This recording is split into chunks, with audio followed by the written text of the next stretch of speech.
Zee 24 तास एक पाऊल पुढे। नवीन वर्षात प्रत्येक जण काहीतरी नवा संकल्प करतो। टीम इंडियाचा कॅप्टन महेंद्रसिंग धोनीही त्याला अपवाद नाहीये। माहीने या नवीन वर्षासाठी काही नवीन संकल्प केलेत। 2012 सरल्यावर धोनीनं खास सेलिब्रेशन केलं। 2012 संपल्यावर धोनीनं सुटकेचा निश्वासही सोडला।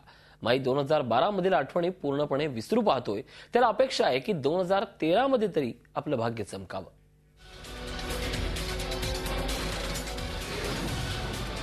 2012 सरलं, 2013चं आगमन।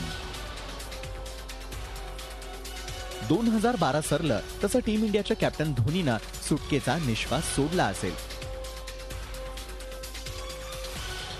पण वर्ष बदललं म्हणून नशीब बदलेलच असं नाही।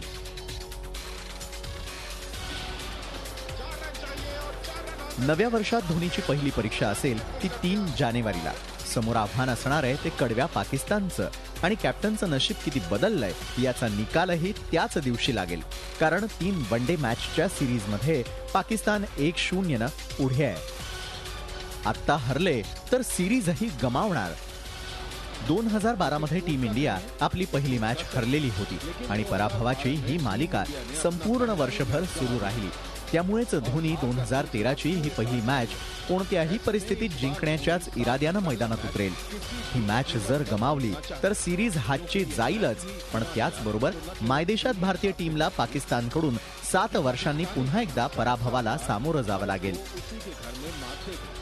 नंतर वनडे मध्येही धोनीच्या कॅप्टन्सीवर मोठा प्रश्न निर्माण होईल।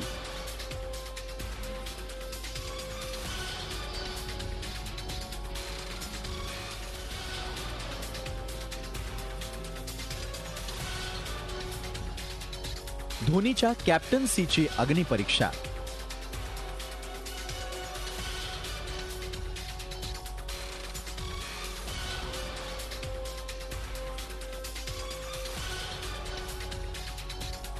गेल्या वर्षात कॅप्टन माहीचा मिडास टच हरवलेलाच दिसला।